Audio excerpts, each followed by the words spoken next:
know that something set off that motion detector another time after we were already out of the range. So it'll be interesting to look back at the footage and see if there's anything that we captured.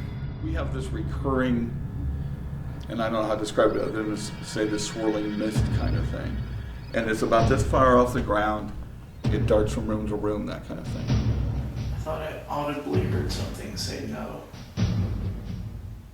There has been a house sitting here owned by the Gill family since 1847. We just heard someone say hey to us.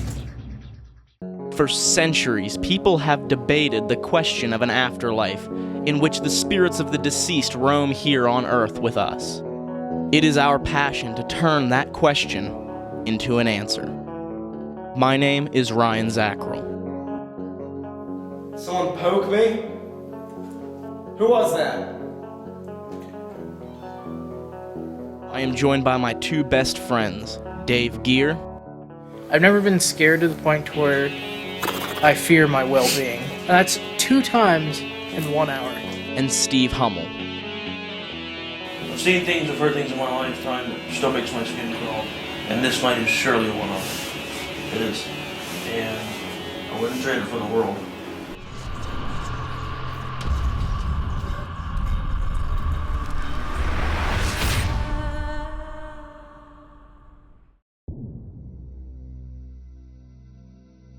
Alright, we are here at the Gill house here in Galion, Ohio. This is Thomas. He's going to be doing a walkthrough for us. What's some general history about the location? Well, one of the things to know about the location is that there has been a house sitting here owned by the Gill family since 1847. This is actually the second house that was built on this site. The first house that was finished in 1847, when this house was started in about 1902, it was actually moved behind us here, and it still sits at 125 Gill, which is a house right behind us. So that's one thing to know about this. The other thing is that the Gills themselves, the builder of this house was a couple by the name of Bloomer and Nellie Gill, and Bloomer Gill's grandfather, David Gill, was the first Gill in Galion. He came in 1818, and he was one of the first 4 settlers basically in this part of Galion. He was Galion's first school teacher, and he lived a little north of here. But all of this acreage in this part of Galion, and since you guys aren't from Galion, you don't know this, but our main city park is right back behind us here. The Gills owned all of that acreage, and this road that went up from the main street of town up to that acreage in those woods was called, those woods were called Gill's Woods. That became Gill Street and then Gill Avenue, and that's why this is, the house sits at the corner of Gill Avenue and Harding Way, and that's why. Okay. Again, the house was built by Bloomer and Nellie Gill. Started about 1902 and they finished in 1904. The Gills had 4 children, and they're right here. From left to right, that is Mary, James, Mina, and Isabel Gill. They had 3 girls and 1 boy. James went by Jimmy. A little bit about the kids. Mary, kind of a quiet, shy person. We don't know a lot about her history. Jamie was sort of, he went by Jamie or Jimmy, sort of a little bit of a daredevil. He ended up establishing the first motorcycle club in Galion, and he also was sort of a kind of a practical jokester.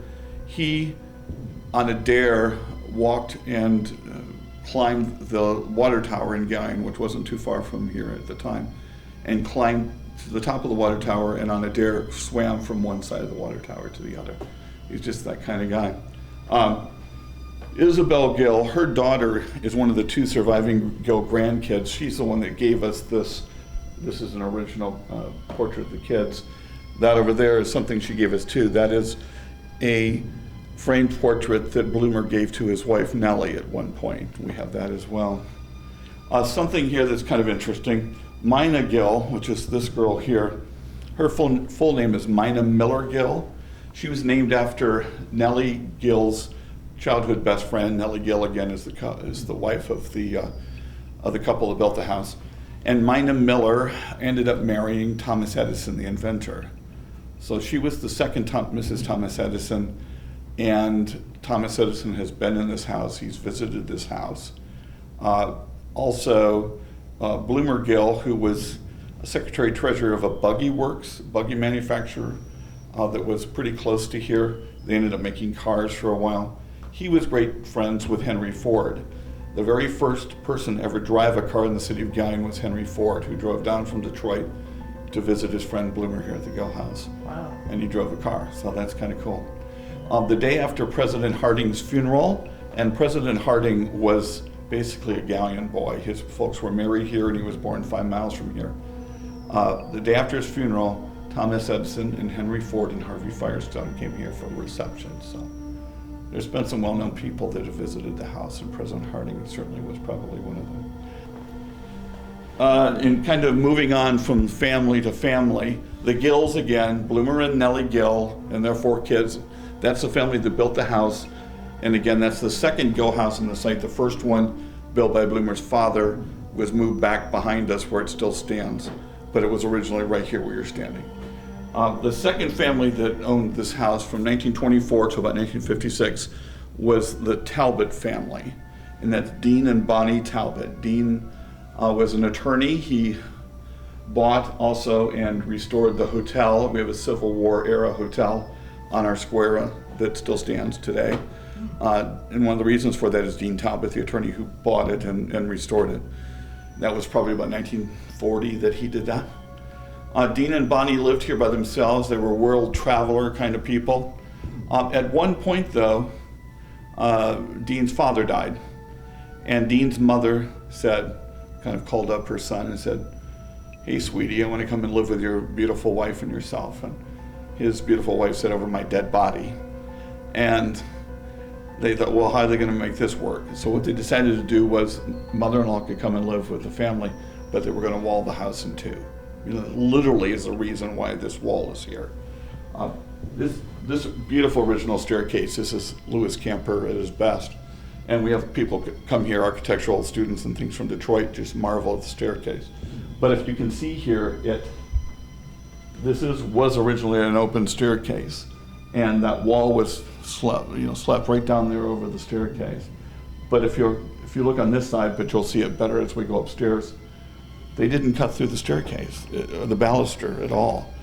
It goes right down over the top of that and it continues right on. You can see where it comes up this way. So eventually our long-term goal is to reopen it and make it all an open staircase again.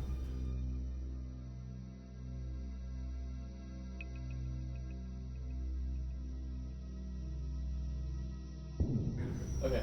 What kind of? I'm not sure if you know a lot of stories from down here. What type Yeah. of strange stuff have people seen and heard on this? On this floor? Yes, on this floor. You know, I will tell you, this is not probably the hotbed floor. Would you agree with me on this, Sherry? A lot has happened here. The main thing that happens on this floor is we have this recurring, and I don't know how to describe it other than to say this swirling mist kind of thing. And it's about this far off the ground. And I mean, literally, that is seen on a regular basis by almost everyone that works here and everyone that visits here. And we saw it 2 or 3 times waiting for you guys. So it's just always there. It darts from room to room, that kind of thing. But other than that, and the very strange night, we had a very strange night here in October of last year, where maybe it was because of the people that were here, I don't know. You know how some nights, I don't know where you do visit, some nights things will happen and sometimes they don't. Yes. This night it was. There was tapping that we started to hear in the sewing room, which is 2 rooms this way. And it was quiet at first, and it was sort of like, I would say a heartbeat, and that was going to make it sound way more ominous than it really was, but just like a tapping sound, but regular, and then it would stop and go on. That ended up going on for about 3 hours. Sherry, last week, had someone go through her hair. Yeah, I was She's sitting here. and it just went right through my hair. And there was a lady down the basement, and she came up maybe a half an hour later and said, "Something went through my hair down there." And I was like, oh boy. So it got both of us that night.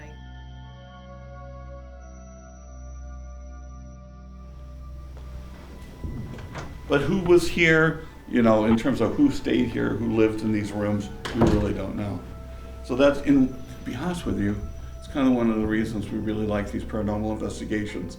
It's because we don't know anything about the families, other than what we've heard, some basic stories. It's really great to get some input.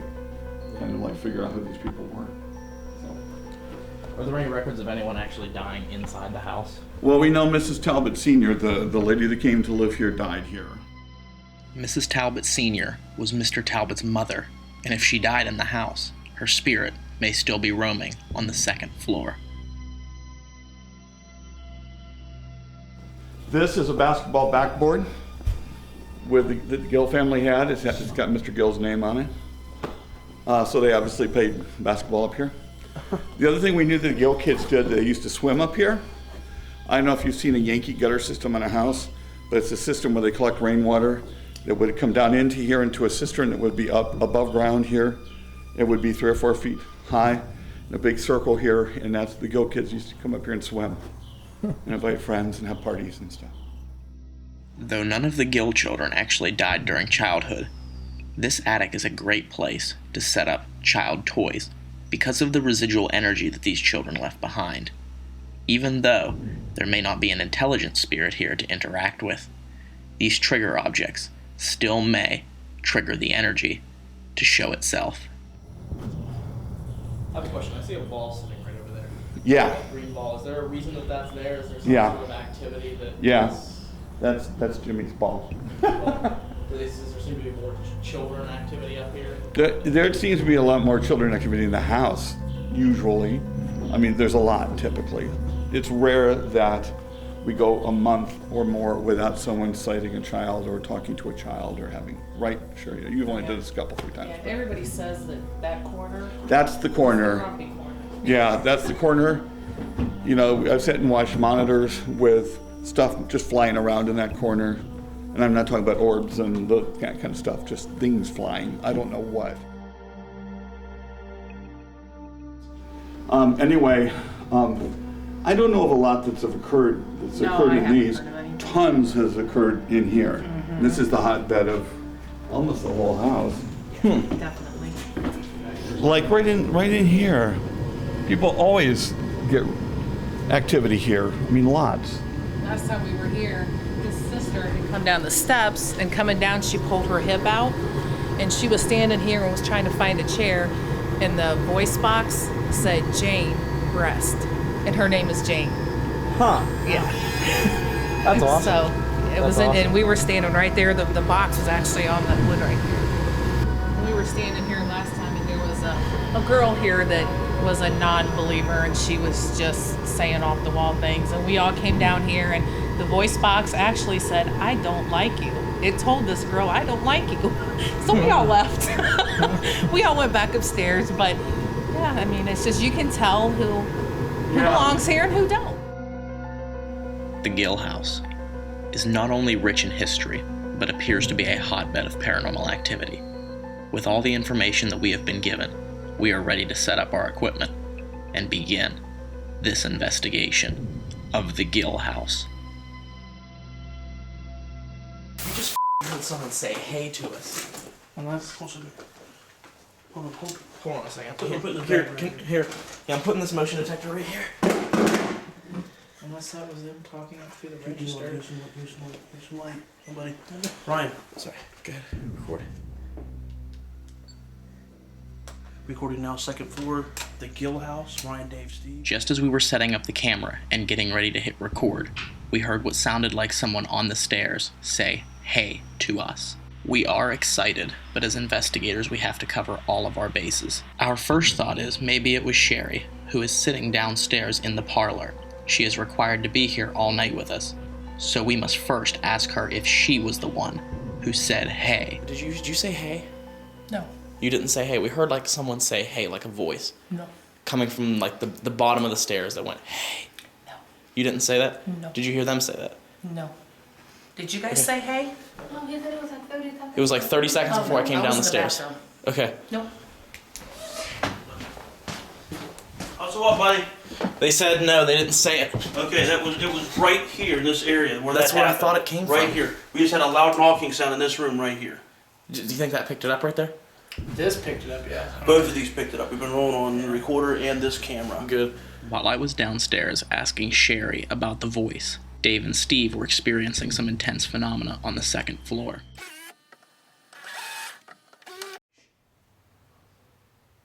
There's no way it was them. It was right here. Yeah, I think it was in the hall. Oh my god, dude. What? I've got chills. Settle there. My arm. I can't use mine. Here. Hold this. Hold this. Hold this. No, hold this. I'm getting this camera off this damn thing for now. Ryan, get up here. Ryan. Now. Come on, bud. Please. We need an extra camera up here. What is this?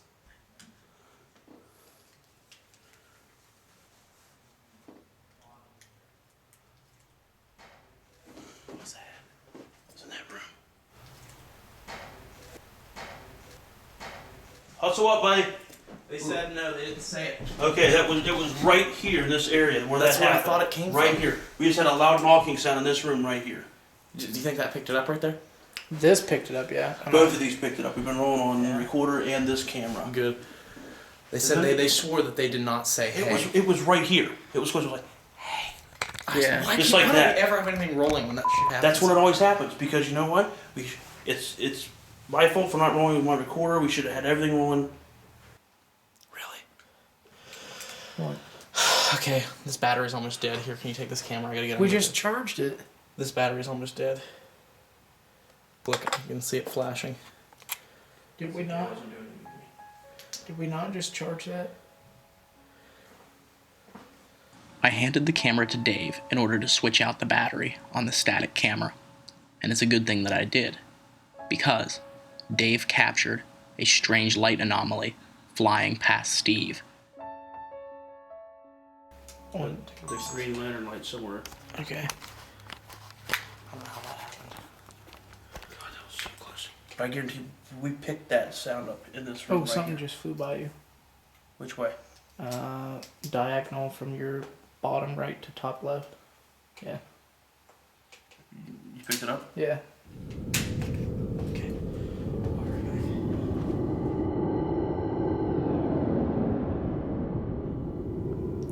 Mrs. Talbot, are you here?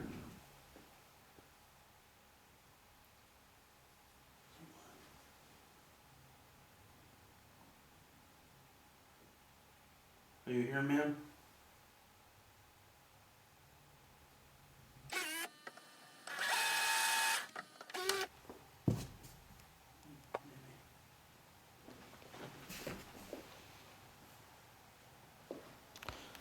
I don't like this room.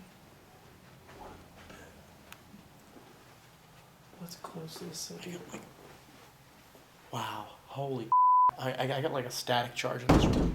Yeah, it's pretty nasty in here, dude. I don't like it. This is the master bedroom, so this might be where Mrs. Talbot died. It's Because he said she died from a heart attack in the house, didn't he? That's I don't recall. I didn't see anything, just not liking it at all, like you guys. As we enter this room, we have an intimidating spiritual energy come over us. We cannot for sure pinpoint that this is paranormal, but this energy could be a sign of things to come. Miss Talbot, did you die in here? I know it's blunt to the point. What happened in here?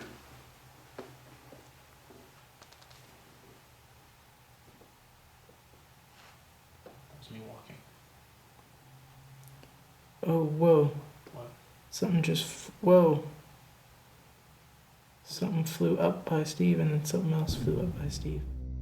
There are two strange balls of light that fly up past Steve's arm. Just at the point where our camera captures these strange balls of light, Steve begins to feel a strange energy. Could it be possible that these anomalies carry spiritual energy?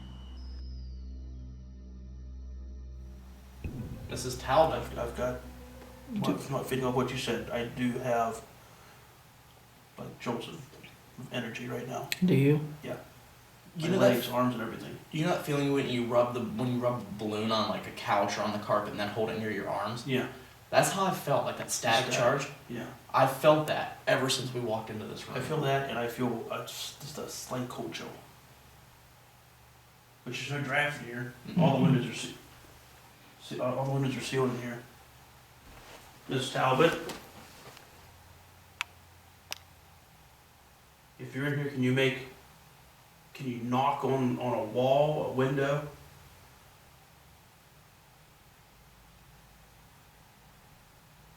Preferably loudly, so we know it's you. That was my foot. Something just flew right in between you guys. Really? It's still there. It's still there. Is it right here? It was on your right side. Dude, somebody has a hold of my freaking arm. I had that feeling, not like that I had. Dave, come here, now. I Now, gotcha. it's right here on my f***ing arm. Yet again, our camera picks up a strange anomaly. It captures multiple mist anomalies, the first one appearing out of Steve's elbow and exiting frame, and the second moving from the bottom of the frame up towards Steve's back and curving around him towards his right side. These mist anomalies are even more peculiar than the light anomalies because they do not have a uniform shape. They seem to undulate within themselves and move throughout the frame. This sounds very similar to a story that Thomas told us in the daytime walkthrough. We have this recurring, and I don't know how to describe it other than to say this swirling mist kind of thing. And it's about this far off the ground. And I mean, literally, that is seen on a regular basis by almost everyone that works here and everyone that visits here. And we saw it 2 or 3 times waiting for you guys. What is even more peculiar is just after these 2 mists appear near Steve, one of them going from his back around to his right side, Steve feels something grab him on his right arm. Could this be spiritual energy approaching Steve and making physical contact? Dude, somebody has a hold of my freaking arm. I had that feeling, not like that I had. Dave, come here, now. I Now, gotcha. it's right here on my f***ing arm. We should have a K2 meter with us. Dude, I felt a grip on my arm. Did you? Right here. On that area right there. Like it felt like this, guys. I went like this, but it was ice cold. Like that. Really? Yeah. On my right on my arm. It felt like at least like 2 fingers. That's awesome. Am I seeing you fly around it in here? Are you the same person who said hey to us as we came up the stairs earlier?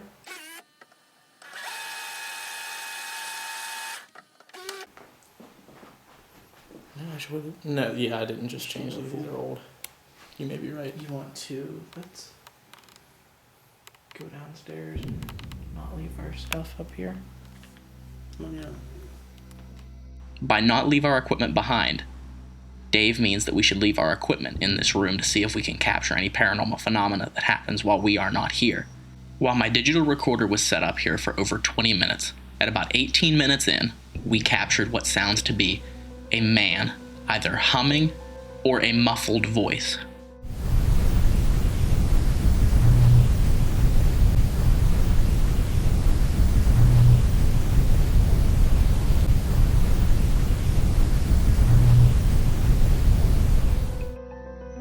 This is very interesting because we had experienced these mist anomalies and physical touch, but this is the first time that we have captured an EVP at the Gill house. But it will not be the last time we capture an EVP at the Gill house. Just after we gathered all of our equipment, we decided this was a good time to leave the house completely empty and to see what our equipment could capture. At around 18 minutes, Steve's digital recorder in the attic captured a strange voice. We believe that this voice is saying something derogatory, so we will let you listen to it and form your own opinion.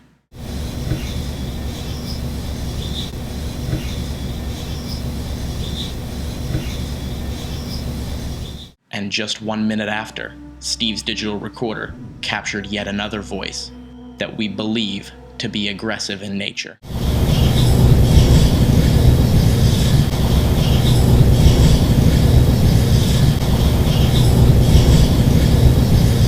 This is interesting, because during our daytime walkthrough of the attic, Thomas and Sherry both told us that the back corner of the attic is an area that seems to get aggressive. Everybody says that that corner. That's the corner. Grumpy corner. Yeah, that's the corner. You know, I've sat and watched monitors with stuff just flying around in that corner. And I'm not talking about orbs and that kind of stuff, just things flying. I don't know what. Could this be the threatening entity that Thomas and Sherry were talking about?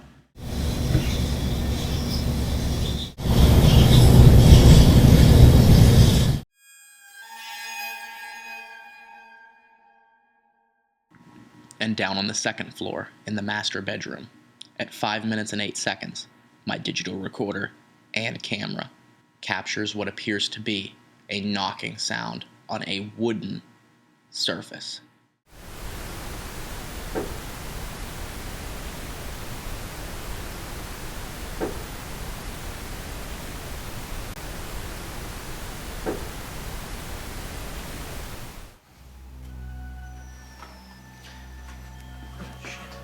That's freaking bright. Hi.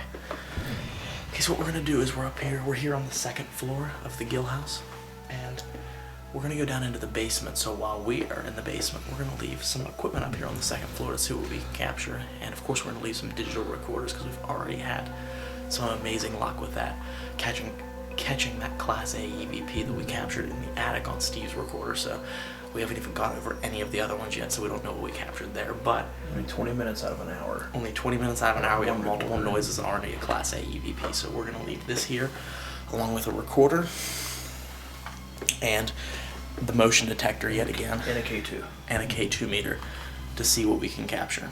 So. As soon as I turn it on, I feel. there. Look. I feel Sorry. 1 second, buddy. not oppressed or evil energy, but overwhelming energy. Okay, that's dust. Okay.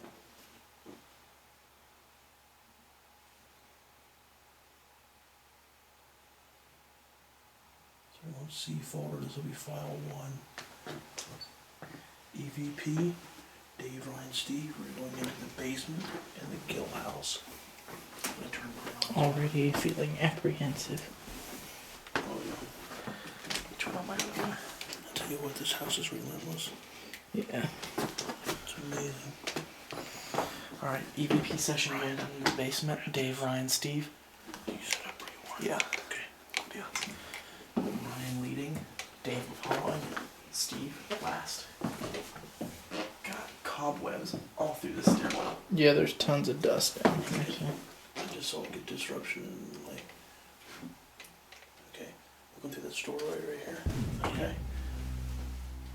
There's something about the average human's height, but when you're looking at the wood grain and to the left of it, you see the. As I am walking down the stairs into the basement, Dave's camera captures a strange light anomaly flying from just above my head and out of frame.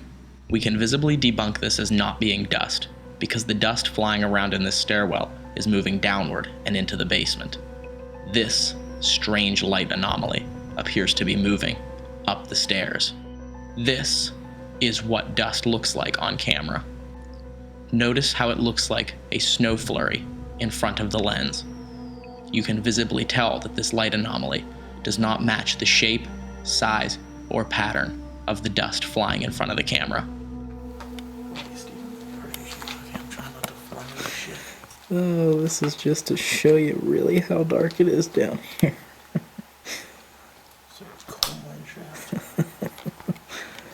Turn the night shot completely off. Oh, completely off? Yeah. That's how dark it is down here. You can Like, see we can't the- see down here. The red of Steve's recorder, that's it. It's a car outside. I don't even know where the wall is. Like 2 inches in front of you. I can Nope, see back where you were. the my light in front of you. Oh, there it is. Okay. Got it. Alright. Check your K2 meter. How much EMF you got down here? Dig out that quarter for it. Alright, while Steve's getting out the K2 meter, like I said, come to my recorder and tell me who you are and why you're here. Ryan, buddy, I'm gonna have to switch you. Okay. I just can't do this with my back tonight.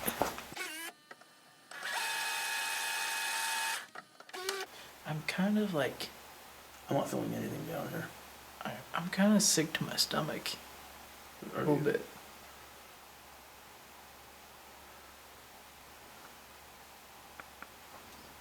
Honestly, like I felt very negative in the stairwell. We came down here. I mean, yeah, it's dark. It's a basement. I don't feel anything down here. I don't necessarily either, but I'm not saying I don't want to leave. I'm just saying I don't feel the same typical crowded room claustrophobia mixed with you're not welcome here, like we do up on like the second floor and whatnot. Even though this basement area was proclaimed by Sherry to be one of the most paranormally active places in the house, we do not even feel any uneasy feeling, and we do not capture any paranormal evidence. We continued to investigate for another 10 minutes, so we decided it was time to move our investigation upstairs on the first floor to the kitchen. would be much appreciated if you could open that door right there.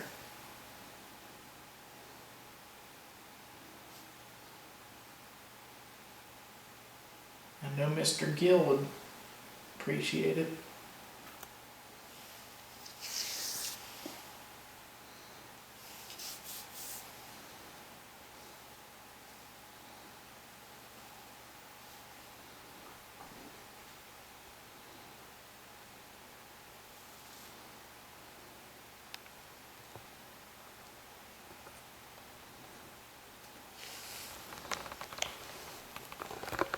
Move my finger, just wondering where it's at. It'll look like the IR went in and out, but that was actually my finger over there. Oh, okay. So, It's leaking here. I don't think so. Do you have a flashlight? No, I can turn the light on.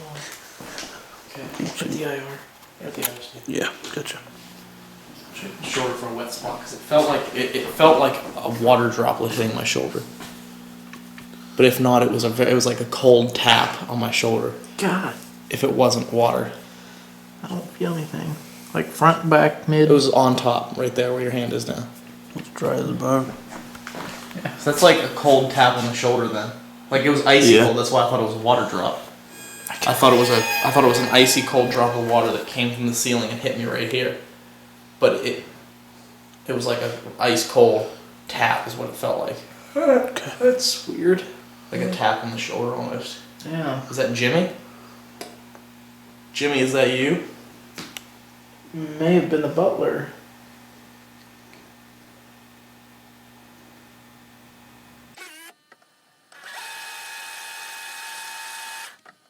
You can come over and get close to these devices in my hand, please, and talk when you get...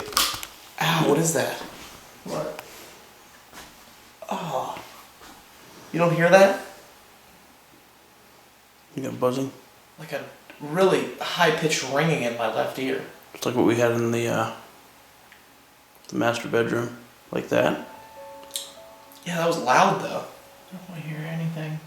There is a theory that spirits can produce a sharp ringing in your ears, and that when this ringing occurs, it is a spirit trying to communicate with you.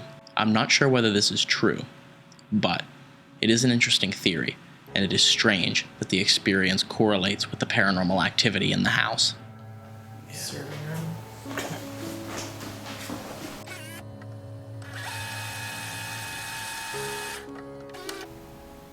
Come up and touch my hand.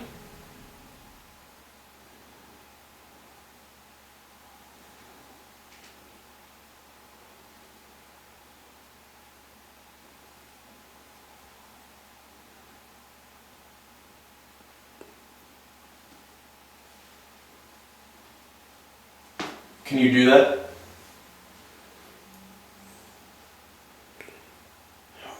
Why is it playing trick?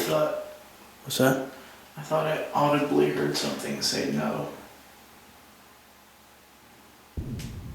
Okay. What point in time would that be? Right now it's 5 minutes and 10 seconds. Let's say 4:50. It was like, it went, no. I didn't hear it, so. Dave believes that he hears something answer me, saying no. This voice was not captured on the camera's audio or the digital recorder's audio, so this is very peculiar. Could Dave have heard a spirit voice that was only audible to his ears? I thought that I had heard you say something.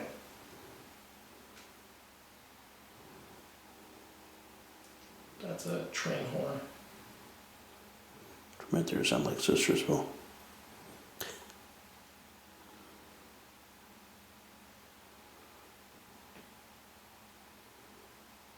How many dinner guests do we have tonight?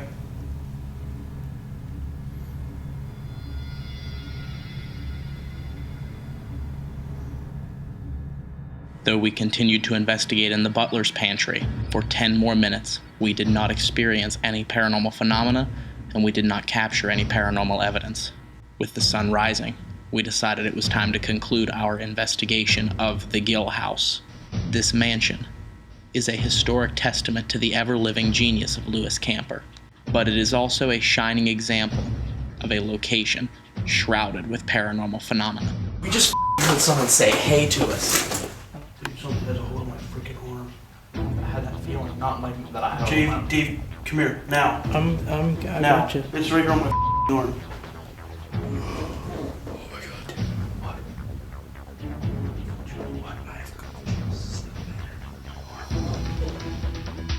Is it possible that the former residents of this beautiful house still dwell within it to this day?